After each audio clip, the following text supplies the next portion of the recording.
তাহলে এই কোশ্চেনগুলো আমরা একটু দেখি, এগুলো আমাদের important question exam point of view হিসেবে। তো সবার প্রথমে আমরা দেখছি এখানে সর্বজনীন মহাকর্ষ ধ্রুবক, যেটা আমরা জি পড়েছিলাম, সেটার এসআই ইউনিট কি হবে। জি এর এসআই ইউনিট আমি তোমাদের পড়িয়েছিলাম, যদি নোটস থাকে মনে করতে পারো, তাহলে সঠিক অ্যান্সার আমাদের হয়ে যাবে newton metre per kg square.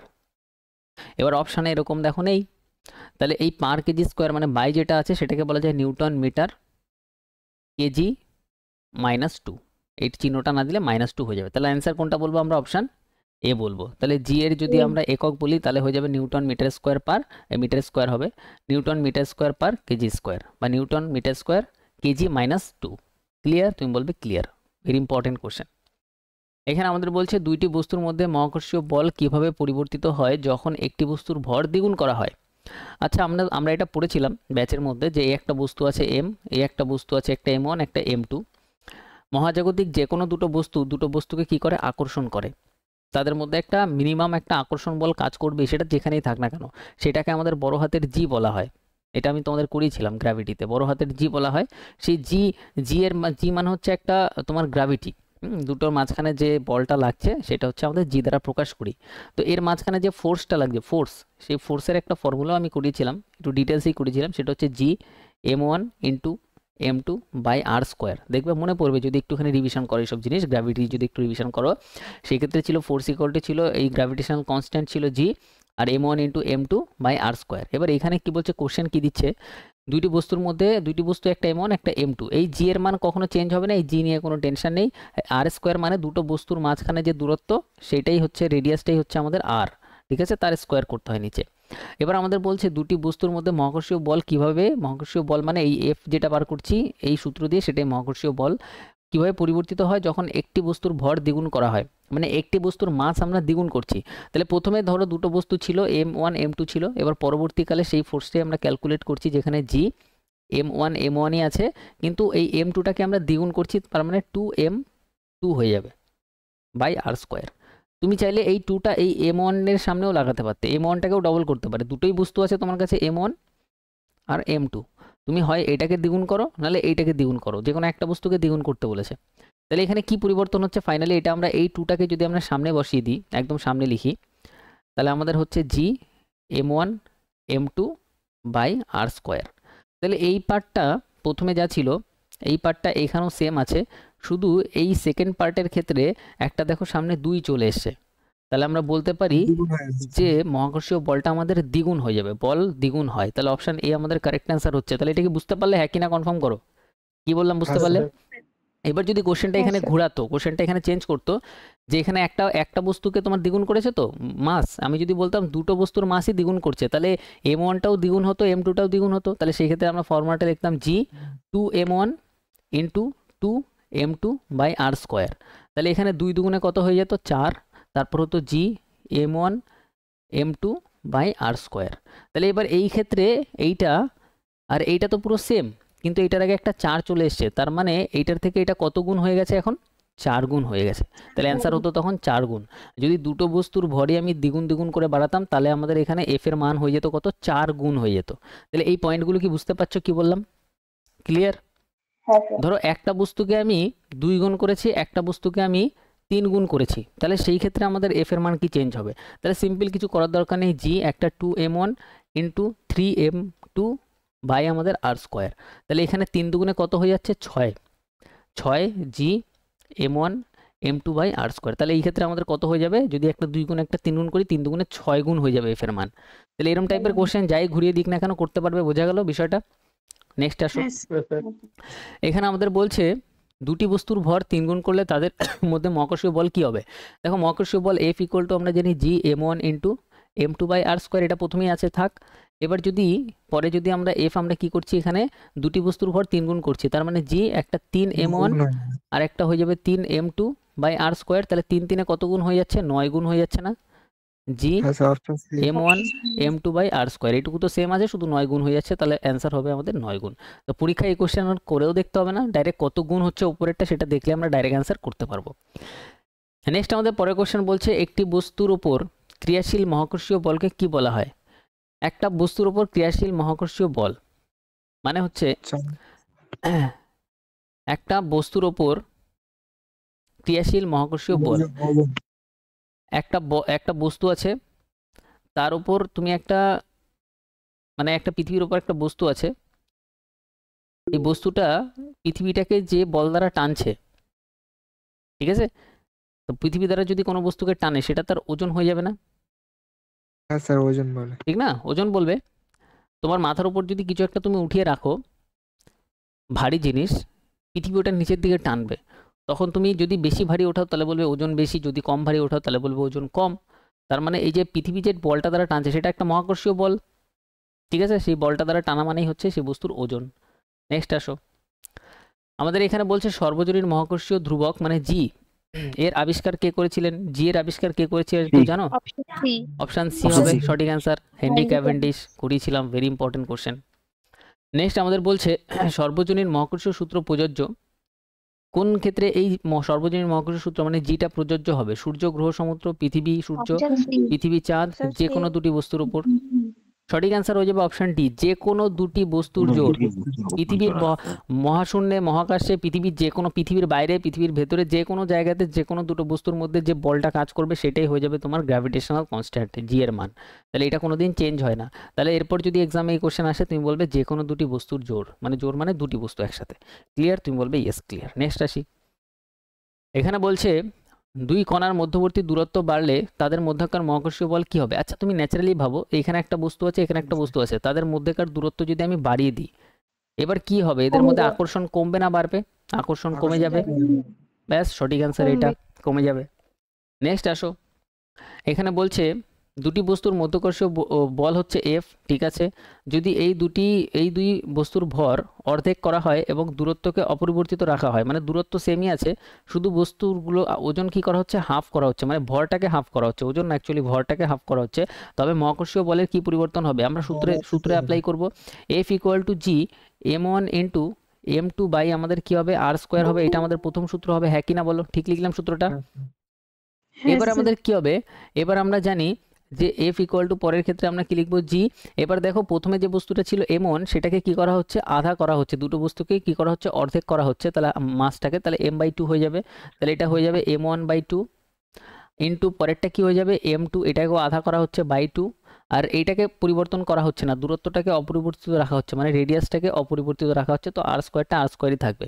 তাহলে এফ ইকুয়াল টু, দেখো তো এই ক্ষেত্রে আমরা বলতে পারি জি, m1 আর m2 উপরে আছে, আর এখানে নিচে দুই দুগুণে কত হয়ে যাচ্ছে? 4 হয়ে যাচ্ছে, আর এদিকে হয়ে যাচ্ছে আর স্কোয়ার। তাহলে এই যে 4টা হচ্ছে, আর উপরে কিছু না থাকা মানে 1, তাহলে এইটা তো পুরো সেমই আছে দেখো এইটার সাথে, শুধু এখানে একটা 1/4 চলে আসছে, তাহলে ফোর্সটা কি হয়ে যাবে? 1/4 হয়ে যাবে না, হ্যাঁ কিনা বলো? ফোর্সটা 1/4 হয়ে যাবে, মানে ফোর্স/4 হয়ে যাবে, ফোর্সটা 1/4 হয়ে যাবে, মানে ওপরে ফোর্স যদি আমরা বলি, এটা পুরোটাই তো ফোর্সের ফর্মুলা, আর নিচে 4 মানে ফোর্স/4, আর কিছুই না, ন্যাচারাল ব্যাপার। তাহলে এইটা কি বুঝতে পারলে নাকি এটা আরেকবার আমি অন্যভাবে এক্সপ্লেইন করবো আর একটু? বুঝতে পেরেছো? যদি এটা অর্ধেক অর্ধেক হয়ে যায় তাহলে নিচে 2 করে 2 দুগুণে 4 মানে 1/4, তার মানে আমাদের ফোর্সটাও 4 ভাগ হয়ে যাবে। নেক্সট আসি, বলছে দুটি বস্তুর মধ্যবর্তী দূরত্ব স্বাভাবিক দূরত্বের 6 গুণ হলে, দুটি বস্তুর দূরত্ব স্বাভাবিক দূরত্বের 6 গুণ করা হচ্ছে, মহাকর্ষীয় বল কি হবে? এবার দূরত্বকে 6 মানে রেডিয়াসকে কি করা হচ্ছে? প্রথমে যদি আর থাকে, পরে রেডিয়াসকে করা হচ্ছে 6 গুণ মানে 6 আর করা হচ্ছে। তাহলে দেখো তো এফ ইকুয়াল টু, প্রথমে ফর্মুলা কি? G m1 into m2 by R square, ঠিক আছে, কোনো সমস্যা নেই, কিন্তু পরে আমরা কি করছি? জি m1, এবার মাসের কোনো পরিবর্তন হচ্ছে না, m2 রেডিয়াসটাকে পরে কি করা হচ্ছে? 6r, তাহলে আমরা 6r তার হোল স্কোয়ার করবো, তাহলে নিচে কি হবে? জি m1 m2, 6 কত হবে? 36 আর স্কোয়ার, তাহলে এটা কত? 1/36 গুণ হয়ে যাচ্ছে না, হ্যাঁ কিনা বলো? উপরে কিছু না থাকে মানে 1/36 গুণ হয়ে যাবে। তাহলে এই ক্ষেত্রে কি হবে? যদি 6 গুণ করি রেডিয়াসটা, সেক্ষেত্রে স্কোয়ার হয়ে যায় নিচেরটার, তো 6 6 36 গুণ হয়ে যাবে। যদি রেডিয়াসটাকে আমি 8 গুণ করতাম তাহলে 8 স্কোয়ার 64 গুণ হয়ে যেত, 1/64 গুণ হয়ে যেত, বুঝতে পারলে? শুধু 36 গুণ না, কিন্তু নিচে 36 থাকা মানে 1/36 গুণ হচ্ছে আমাদের। বুঝতে পারলে সিস্টেমটা কি বললাম, হ্যাঁ কিনা বলো? ক্লিয়ার? Very important. তাহলে হয় তোমাদের এখানে মাসে পরিবর্তন করবে, নাহলে তোমাদের রেডিয়াসে পরিবর্তন করবে। মাথায় রাখবে রেডিয়াসে পরিবর্তন করলে সেটার স্কোয়ার হয়ে যাবে, কারণ 6-এর উপরে এখানে আরের স্কোয়ার আছে, তো 6-এর স্কোয়ার হয়ে যাবে। নেক্সট আসো, এবার এখান থেকে কিছু ইম্পর্টেন্ট কোশ্চেন দেখাচ্ছি যেগুলো এক্সামে ডাইরেক্ট দেখতে পারবে। এখানে বলছে আকাশ নীল দেখায়, তার কারণ কি? স্ক্যাটারিং অফ লাইট, আলোর বিচ্ছুরণ আমরা পড়েছিলাম, যার কারণে আকাশ নীল দেখায়। পড়েছিলাম আমরা স্যার আলোর বিচ্ছুরণ। বিচ্ছুরণ হবে না বিক্ষেপণ হবে? বিক্ষেপণ বিচ্ছুরণ একই ব্যাপার, আলোটা এখান থেকে যাচ্ছে ভেঙে যাচ্ছে, ঠিক আছে। অপশানে বিক্ষেপণও দিতে পারে বিচ্ছুরণও দিতে পারে। আর সব থেকে ভালো হয় যদি একটু অসুবিধা হয় বিচ্ছুরণ বিক্ষেপণ এগুলো বাংলাতে বুঝতে, তাহলে ইংলিশে কনভার্ট করে দেখবে স্ক্যাটারিং। স্ক্যাটারিং কোথায় লেখা আছে? স্ক্যাটারিং অফ লাইট, ঠিক আছে, SCATTERING, কারণ ওইখানেও তো গুগল ট্রান্সলেট ইউজ করবে ওরা, ল্যাঙ্গুয়েজ চেঞ্জ স্যার হয়ে গুগলে দেখাচ্ছে বিক্ষেপণ দেখাচ্ছে স্যার। বিক্ষেপণ দেখাচ্ছে তো, ওই বিচ্ছুরণ আলোর বিচ্ছুরণই হয় অ্যাকচুয়ালি। তোমরা যদি ক্লাস 10-এর যদি ওয়েস্ট বেঙ্গলের বই দেখো বিচ্ছুরণ লেখা আছে। তো যাই হোক, ওইখানে যদি অসুবিধা হয় বুঝতে বিক্ষেপণ বিচ্ছুরণের মধ্যে, তাহলে একটুখানি ইংলিশটা দেখে নেবে, এই জন্য ইংলিশটাও রাখা আছে, স্ক্যাটারিং অফ লাইট হবে। নেক্সট আসো, এখানে বলছে চাঁদের পৃষ্ঠ থেকে একজন মহাকাশচারী আকাশকে কেমন দেখবেন। আমি বলেছিলাম আকাশকে কালো দেখায়, হ্যাঁ কিনা বলো? ভালো। ঠিক আছে, ইম্পর্টেন্ট কোশ্চেন। আমাদের এখানে বলছে খাঁটি সাদা আলো প্রিজমের মধ্যে দিয়ে গেলে কি ঘটে? আলোর কি হয়? স্ক্যাটার্ড হবে, মানে বিচ্ছুরিত হবে, বিভিন্ন রঙে বিভক্ত হয়ে যাবে, ঠিক আছে। আলোটা কি হবে? সাদা আলোটা যদি একটা প্রিজমের মধ্যে যায় তাহলে আলোটা বিচ্ছুরণ হয়ে যাবে, বিচ্ছুরিত হয়ে যাবে। নেক্সট আমাদের পরের কোশ্চেন দেখো, বলছে নিচের কোন দ্রবণ আলোক বিচ্ছুরণ ঘটাতে পারে? এটা কোলয়েড দ্রবণ সঠিক অ্যান্সার হবে। এটা একটু বলি যে কোলয়েড দ্রবণটা কি। ধরো একটা আমি পাত্রে জল নিলাম, এটা জল আছে, জলের মধ্যে এমন কিছু দানা আমি ফেললাম, যেমন চকের গুঁড়ো আমি ফেললাম। তুমি জানো যে চকের গুঁড়ো কোনোদিন আমাদের জলের সাথে মিশবে না, ভেসে ভেসে থাকবে, ঠিক না? তাহলে এমন দ্রবণ যেটা জলের সাথে মেশে না, জলের মধ্যে ভেসে থাকবে, সেটাকে বলা হবে তোমাদের কোলয়েডীয় দ্রবণ, ঠিক আছে। যদি আমি জলের মধ্যে যদি নুন বা চিনি মেশাই সেটা পুরো মিশে যাবে, দেখতেও পাবে না, এত ছোট হয়ে যাবে ওটা। তো ক্লয়েডীয় দ্রবণটা কি হবে? আলোর বিচ্ছুরণ ঘটাতে পারে। এর মধ্যে যদি আলো যায়, আলোটা আলাদা আলাদা বর্ণে এর সাথে ধাক্কা খেয়ে ভেঙে যাবে। তাহলে সঠিক অ্যান্সার হবে যে আলোর বিচ্ছুরণ ঘটাতে পারে কোলয়েডীয় সলিউশন, কোলয়েড দ্রবণ, বাংলাতে কোলয়েড দ্রবণ লেখা থাকবে। নেক্সট আসো, পরেরটা বলছে সূর্যোদয়ের সময় সূর্যকে লাল দেখার কারণ কি? সূর্যকে লাল দেখায় তার কারণ আলোর বিচ্ছুরণ, স্ক্যাটারিং অফ লাইট, ঠিক আছে। আলোটা ভেঙে ভেঙে বিচ্ছুরিত হয়ে যাচ্ছে, লাল আলোটা আমাদের চোখে এসে পড়ছে। আমি এগুলো পড়িয়েছিলাম, মনে করো যে লাল আলোটা চোখে এসে পড়ে, তাই আমরা যখন সূর্য উদয় হয় বা সূর্য অস্ত যায় তখন আমরা লাল দেখি। নেক্সট হচ্ছে পরের কোশ্চেন, যখন মহাকাশ থেকে পৃথিবীর ছবি তোলা হয় তখন পটভূমি কালো দেখার এর কারণ কি? মানে হচ্ছে আমরা ব্যাকগ্রাউন্ড থেকে পুরোপুরি কালো দেখি, তার কারণ নো স্ক্যাটারিং অফ লাইট। মানে যদি মহাকাশ থেকে আমরা ছবি তুলতে যাই পৃথিবীর দিকে, তাহলে এই যে ধরো মহাকাশ, এই যে পৃথিবী, এখান থেকে কেউ ছবি তুলতে চাইছে, এবার মাঝখানে এইটুকু জায়গাতেই ধরো বায়ু আছে, বায়ুর মধ্যে ধূলিকণা আছে, যেখানে আলো ধাক্কা খায় আমরা দেখতে পাই, আলো আমাদের চোখে পড়ে, কিন্তু মহাকাশ অনেক দূরে, ঠিক আছে। এবার এখান থেকে ক্যামেরায় যখন তুমি ছবি তোলার চেষ্টা করবে ক্যামেরা দিয়ে, তখন এইখানে তোমার কোনো আলো বিচ্ছুরিত হবে না, ঠিক আছে, আলোর বিচ্ছুরণ হবে না, আলো কিছুর সাথে ধাক্কা খাবে না, এই জন্য পুরো জিনিসটাকে আমরা ব্ল্যাক দেখবো, কালো দেখবো মহাকাশ থেকে, তার জন্য এটা পুরোপুরি কালো হয়ে যাবে। নেক্সট আসো, এখানে বলছে গভীর সমুদ্রের পানি নীলাভ রঙের হয় তার কারণ কি? এটাও হচ্ছে আলোর বিচ্ছুরণের জন্য, scattered of light, scattering of light, ঠিক আছে। মানে আলো বিচ্ছুরণের জন্য আমরা সমুদ্রকেও নীল দেখি। আকাশের নীল রঙের কারণ সেম, স্ক্যাটারিং অফ লাইট, আলোর বিচ্ছুরণ। পরের কোশ্চেন হচ্ছে সমতল আয়নায় চিত্র কেমন হয়? আমরা যদি সমতল আয়নায় যদি আমরা চিত্র দেখি, আমাদের ছবি দেখি, তাহলে হবে ভার্চুয়াল, রিয়াল হবে না। কিন্তু আমরা আয়নার মধ্যে যদি ছবি দেখি, রিয়াল ইমেজ ভার্চুয়াল ইমেজ এগুলো কিন্তু এখন আর কিন্তু ডিটেলসে বোঝানো যাবে না, তোমাদের জানা থাকতে হবে, নোটসে থাকতে হবে। ভার্চুয়াল মানে এখানে তুমি রিয়ালি দাঁড়িয়ে আছো, এর ভেতরে তোমার ইমেজটা তৈরি হচ্ছে, যেটা রিয়েল না, তাই এটাকে বলা হয় ভার্চুয়াল। যদি অবতল দর্পণে আমরা দেখি বস্তু এখানে আছে, আলোগুলো কি হচ্ছে, যে পাশে ধাক্কা, এই পাশেই ধাক্কা খেয়ে তোমার মিলিত হয়ে যাচ্ছে, তাহলে এটা রিয়াল ইমেজ তৈরি হচ্ছে। অবতল দর্পণে ইমেজটা কি তৈরি হচ্ছে? Real image. ঠিক বললাম? দেখো তো ব্যাপারটা ঠিক আছে। অরিজিনাল আলোগুলো এসেই তোমার কি তৈরি করছে? ইমেজটা তৈরি করছে। কিন্তু এমন যদি হয় অরিজিনাল আলোগুলো রিফ্লেক্ট হয়তো এদিকে চলে আসে, কিন্তু ভার্চুয়ালি গিয়ে পিছনে গিয়ে যদি মেলে, সেখানে যদি ইমেজ তৈরি হয়, সেটাকে বলা হয় ভার্চুয়াল ইমেজ। অবতল দর্পণে তোমার ভার্চুয়াল ইমেজ তৈরি হবে, আর ল্যাটারালি ইনভার্টেড মানে পাশাপাশি উল্টো হয়ে যাবে, দেখবে আয়নায় ডান হাত বা হাত, বা হাত ডান হাত উল্টো দেখায়। ব্যাস এইটুকুই কনসেপ্ট, ভেরি ইম্পর্টেন্ট। নেক্সট আসো, দাঁতের ডাক্তাররা রোগী দাঁতের মানে চিত্র দেখার জন্য কোন আয়না ব্যবহার করে? এটা হচ্ছে কনকেভ মিরর ব্যবহার করে, অবতল হবে, অবতল দর্পণ। নেক্সট আসো, ম্যাক্সিমাম জায়গাতে অবতল দর্পণ ইউজ হয়। নিচের কোনটি বস্তুর চেয়ে বড় আভাসিক চিত্র তৈরি করতে পারে? মানে এখানে অপশান বাদ দিয়ে দিয়েছি, এখানে বলছে কোনটা বস্তুর চেয়ে বড় চিত্র বানাতে পারে, সেটা হচ্ছে আমাদের কনকেভ মিরর, অবতল। অবতল মিরর তোমার বস্তুর চেয়ে বড় চিত্র তৈরি করতে পারে, যেটা হচ্ছে ভার্চুয়াল, রিয়াল না ভার্চুয়াল হবে। নেক্সট আসো, আমরা এটাও পড়েও ছিলাম, লাস্টে দেখবে দর্পণের ক্ষেত্রে এখানে যদি আমরা ফোকাসের থেকে সামনে নিয়ে আসি বস্তুটাকে, এখান থেকে তোমার বাইরে গিয়ে ইমাজিনারি ছবি তৈরি হচ্ছিল। যাই হোক, নেক্সট আসো। এখানে বলছে গাড়িতে রিয়ার ভিউ মিরর হিসেবে কোনটা ব্যবহার করা হয়? গাড়ির পেছনে, এই যে একটা গাড়ি আছে, গাড়ির পেছনে সাইডে যে ব্যাক মিরর আছে ওইখানে কোন আয়না ব্যবহার করা হয়? কনভেক্স মানে উত্তল, উত্তল দর্পণ ব্যবহার করা হয়। ক্লিয়ার? তুমি বলবে ক্লিয়ার। নেক্সট আসো। যদি আপনি একটি আয়নায় তাকান এবং দেখতে পান যে চিত্র আপনার প্রতিবিম্ব আপনাকে ছোট দেখায়, চিত্রে আপনাকে কি হচ্ছে? ছোট দেখাচ্ছে, তাহলে আয়নাটা কোন ধরনের? একটা আয়নাতে তুমি তাকালে আয়নাতে তোমার ছবিটা ছোট হয়ে গেল, সেটাই হয়ে যাবে কনভেক্স মানে উত্তল, উত্তল দর্পণ। তাহলে এর আগে আমরা কি দেখলাম? আগে আমরা দেখলাম গাড়ির রিয়ার ভিউ মিররে কি হয়? উত্তল দর্পণ ইউজ করা হয়। তার কারণ বাইরে পিছনের যে বড় বড় গাড়ি আছে ওগুলো যাতে আয়নায় ছোট ছোট আমি দেখতে পারি, তার জন্য উত্তল দর্পণ আমরা ইউজ করি। সেম দেখো এই কনসেপ্টের উপরেই কোশ্চেন, যে আয়নার মধ্যে তুমি তোমাকে ছোট দেখছো, তার মানে তুমি কি আয়না ইউজ করছো? তুমি উত্তল দর্পণ ইউজ করছো। ডাক্তাররা কোন আয়না ইউজ করে? উত্তল না অবতল? ডাক্তাররা অবতল। অবতল দর্পণ ইউজ অবতল। করে। নেক্সট হচ্ছে আমরা দেখব, বলছে the focal length of the convex mirror use. Focal length convex mirror, convex দেখো আমি বলেছিলাম কনভেক্স মানে উত্তল যদি হয় সেটার ফোকাল লেন্থ হয় এফ হয় পজিটিভ, যদি অবতল হয় সেটার ফোকাল লেন্থ হয় নেগেটিভ। ঠিক বললাম কি? পজিটিভ নেগেটিভের মধ্যে, এটা আমরা করেছিলাম। লেন্সের চ্যাপ্টারের নোটস কিন্তু ভেরি ইম্পর্ট্যান্ট। লেন্স আর হচ্ছে ইলেকট্রিসিটি। যখন একটি বস্তুর অসীম দূরত্বে সমবেত হয় আয়নার সামনে রাখা হয় তার চিত্র কেমন হবে? আচ্ছা, যদি আমরা ইনফিনিটিতে কোনো বস্তু রাখি, দেখো ইনফিনিটি 2f আর f, এটার উল্টো করে দেবে f 2f আর ইনফিনিটি। বস্তু ইনফিনিটিতে মানে ফোকাস ইমেজ হবে বস্তু, এটা হচ্ছে বস্তু।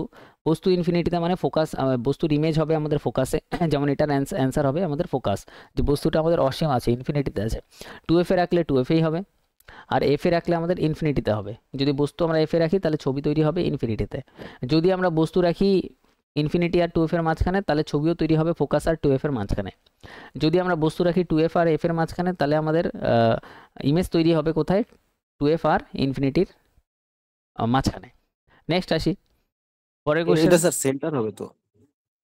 কোনটা বলো? এটা সি হবে 2f টা। হ্যাঁ, 2fটা তুমি সিও বলতে পারো। 2fটা সি আর 2f একই জিনিস, কারণ f এর ডবল করলেই 2f, আর 2f আর সি একই জিনিস। ওকে, বোঝা গেল? ক্লিয়ার? নেক্সট আসো। নেক্সট আমাদের পরের কোশ্চেন হচ্ছে গাড়ির হেডলাইট কোন ধরনের আয়না ব্যবহার করা হয়? গাড়ির হেডলাইটে কোন ধরনের আয়না ব্যবহার করা হয়? Concave mirror. অবতল। এই যে গাড়ির হেডলাইট, এখানে একটা লাইট লাগানো, এইখানে আলোগুলো বাড়ি খেয়ে এইভাবে সোজা সোজা বেরায়, ঠিক আছে? এর জন্য আমরা অবতল দর্পণ ইউজ করি। নেক্সট আসো। একটি অক্সিজেন অণুতে কতগুলি অক্সিজেন পরমাণু থাকে? একটা অক্সিজেন অণু, আচ্ছা অক্সিজেনকে আমরা কি লিখি? O2 লিখি। তাহলে এখানে অক্সিজেনের কটা অণু আছে? দুটো আছে। নাইট্রোজেনে N2 লিখি, তো নাইট্রোজেন দুটো আছে। নেক্সট আসো, আমাদের এখানে বলছে মলিকুলার মাস অফ অক্সিজেন। অক্সিজেনে দেখো মলিকুলার মাস বার করা আমি তোমাদের শিখিয়েছিলাম, যদি তোমরা মনে রাখতে পারো, ঠিক আছে? আমি করেছিলাম, দেখবা একটা ছিল হচ্ছে আমাদের 14, একটা ছিল 35.5, ওই নাম্বারগুলো আমি করেছিলাম লাস্টে। তাহলে অক্সিজেনের ক্ষেত্রে আমাদের কি হবে? অক্সিজেনের একটা অণু হবে হচ্ছে 16, তাহলে এখানে আমাদের 2O2 হয়, তাহলে 2 ইন্টু একটা করে 16 যদি হয় তাহলে টোটাল হয়ে যাবে 32। ঠিক আছে? ঠিক বললাম? ব্যাপারটা বুঝতে পারলে কি বললাম? অক্সিজেনের হ্যাঁ, একটা স্যার। অণুর মাস হচ্ছে কত? 16 করে, তাহলে দুটো যদি থাকে O2, তার মানে আমরা বলবো হচ্ছে তোমার 32 হয়ে যাবে। নেক্সট হচ্ছে আমাদের পরের কোশ্চেন হচ্ছে একটি নাইট্রোজেন অণু গঠনে কতগুলি কোভ্যালেন্ট বন্ধন থাকে? নাইট্রোজেনের টোটাল আমাদের হচ্ছে ইলেকট্রন সংখ্যা আমাদের হচ্ছে 5। সেই ক্ষেত্রে প্রথম যদি কক্ষে যদি দুটো চলে যায়, পরের কক্ষে লাস্টে থাকবে 3, তাহলে নাইট্রোজেন বন্ড তৈরি করার জন্য টোটাল 3টেই আমাদের ইলেকট্রন পাবে, ঠিক আছে? তাহলে 3 হয়ে যাবে সঠিক অ্যান্সার। ঠিক আছে, তো নাইট্রোজেনের ক্ষেত্রে সঠিক অ্যান্সার হয়ে যাবে 3। নেক্সট, কার্বনের ক্ষেত্রে কটা ছিল? কার্বনের ক্ষেত্রে আমাদের 4টে ছিল, ঠিক বললাম? কার্বনের টোটাল ছিল আমাদের 6, প্রথমে দুটো হয়ে গেলে বাকি থাকবে 4টে, তো কার্বনের ক্ষেত্রে 4টে। আচ্ছা, পরের কোশ্চেন হচ্ছে আমাদের তরল নাইট্রোজেনের স্ফুটনাঙ্ক হবে। স্ফুটানাঙ্ক, এটা সঠিক নেই। বয়লিং পয়েন্ট, বয়লিং পয়েন্ট মানে যেটাতে ফুটবে। তো কোশ্চেনটা ডাইরেক্ট মাথায় রাখবে, -196 ডিগ্রি সেলসিয়াস হয়ে যাবে সঠিক answer. Boiling point of nitrogen কি হয়ে যাবে? -196 ডিগ্রি সেলসিয়াস।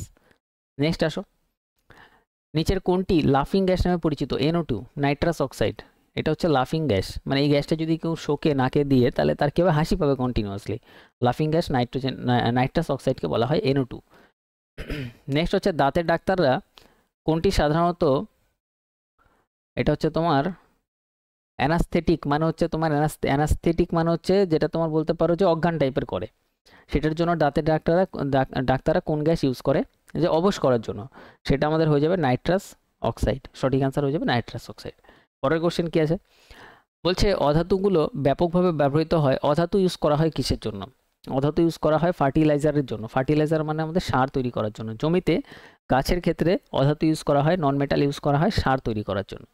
নেক্সট আসো, এখানে বলছে নিচের কোনটি বিভিন্ন রূপে বিদ্যমান থাকতে পারে? দেখো আলাদা আলাদা রূপ আমরা কিসের দেখেছিলাম? আমরা সব থেকে বেশি দেখেছিলাম কার্বনের আলাদা আলাদা রূপ হয়। আমরা কার্বনের ক্ষেত্রে আমরা দেখেছিলাম ফ্লুরিন, গ্রাফাইট, তারপর হচ্ছে আমাদের ডায়মন্ড, এগুলো আমরা দেখেছিলাম কার্বনের ক্ষেত্রে। তো আলাদা আলাদা রূপ হবে কিসের? কার্বনের। নিচের কোন যৌগ বিদ্যুৎ পরিবাহক হতে পারে? কোনটা আমাদের বিদ্যুৎ পরিবহন করতে পারে? সঠিক অ্যান্সার হয়ে যাবে আমাদের sodium chloride. Sodium chloride, NaCl, এটা হচ্ছে লবণ, সোডিয়াম ক্লোরাইড। এটা যদি তুমি জলের মধ্যে দিয়ে দাও, লবণ মিশিয়ে দাও জলের মধ্যে, তাহলে ইলেকট্রিসিটি পাস করলে ইলেকট্রিসিটি বিদ্যুৎ যাবে। কিন্তু জলের মধ্যে যদি একটু লবণ না থাকে, একদম যদি ফিল্টার জল হয়, সেই ক্ষেত্রে কিন্তু ইলেকট্রিসিটি পরিবহন করতে পারবে না। তো যত বেশি লবণ মেশাবো তত বেশি ইলেকট্রিসিটি ভালো যেতে পারবে। ঠিক আছে, তাহলে এখানে ছিল 25টা ইম্পর্টেন্ট কোশ্চেন। তার আগে আমাদের ছিল গ্র্যাভিটেশনের এই জায়গা দিয়ে কোশ্চেন, যেগুলো আমাদের ডাইরেক্ট এক্সামে এখানে দেখতে পারবে। ঠিক আছে, আর হচ্ছে তোমাদের যেটা রিভিশন করতে হবে বাড়িতে, সেটা হচ্ছে যে ফিজিক্সের